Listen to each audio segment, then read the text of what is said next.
gotta be kidding me. Hey guys, another episode of The Garden Voyeur, and my name's Brian. And here's my dinosaur kale. One of the few dinosaur kale that we planted in the garden, I would say a little over a month ago. It's been doing great, and just a beautiful plant. And it's one that my kids were excited to plant as well because of the name dinosaur kale. We've had it taste yummy. Our main problem is caterpillars. I believe we have a few different kind. So why don't we take a look and see what they're doing. I mean, it's just destroying the leaves.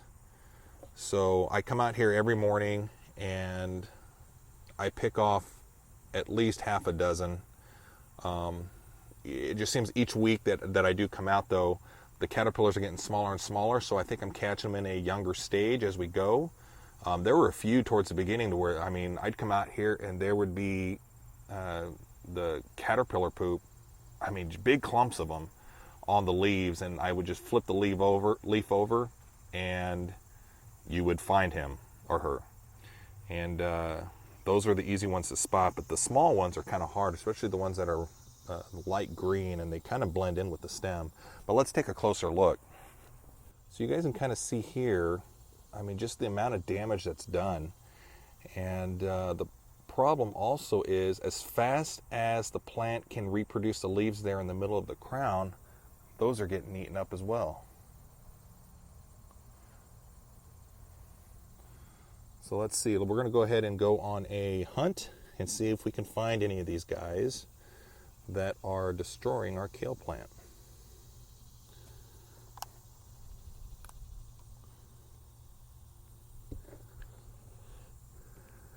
And this is pretty much what I do. I just come out here and I flip the leaves over and I take a look, and yep, if you guys can see right there, which, let me move the camera back just a little bit. Sorry about that, guys. Trying to keep the camera steady as possible. And I've got two of them right there. Real tiny one, and then the other one is right in there. What I usually do is just kind of roll them off.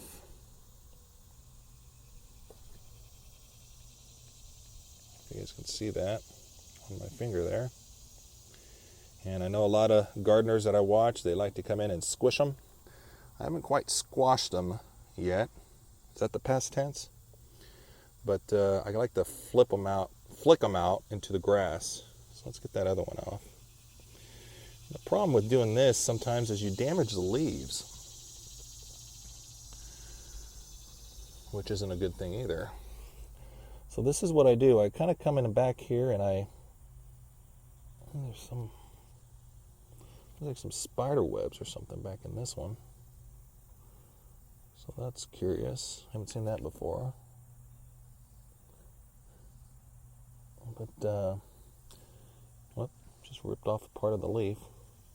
But, yeah, so this, and then here's, no wonder I'm having all these problems. If every morning you're coming out and you're finding this many, those look like they've just hatched. And there's 3 of them there. So I should come up with something for our bird feeder and put these guys out for the birds, so I bet they'd like that. But this is what I do each morning to save the plant. And these guys are small, but like my little guys, they eat a ton, especially after hockey.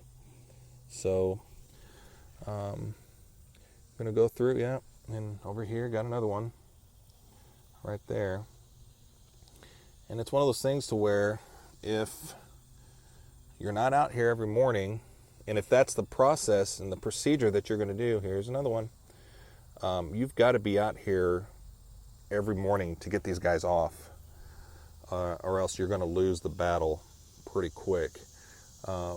I know there are some gardeners out there that like to use the diatomaceous earth, which you spread out and around, and I guess they're ancient diatoms that when they get onto the bodies of these pests, they scrape the skin or something and they bleed out or do something. It's supposed to be non-toxic, pretty healthy, and I haven't resorted to that yet, but I'm going to have to find an additional process because this is just not going to work. Right now we're at 1, 2, 3, 4, 5, 6, 7, 8. So if you ever wonder, if you plant things like kale and any kind of lettuce, cabbage, and you wonder why they're getting eaten up and you don't really see things, I could almost bet it's going to be these little caterpillars.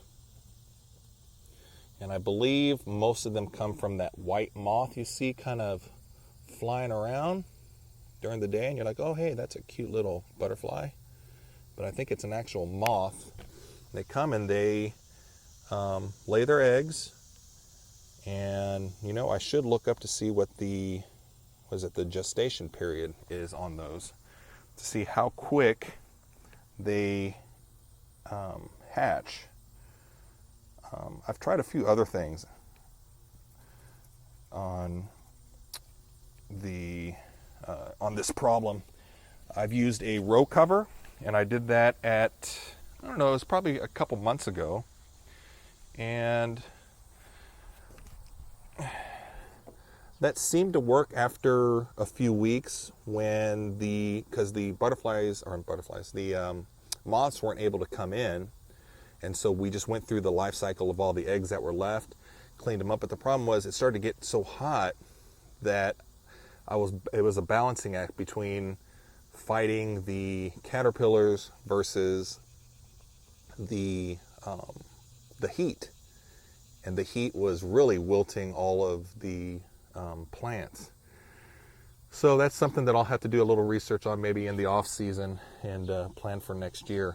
But so that is my episode today on the dinosaur kale and the problems with it.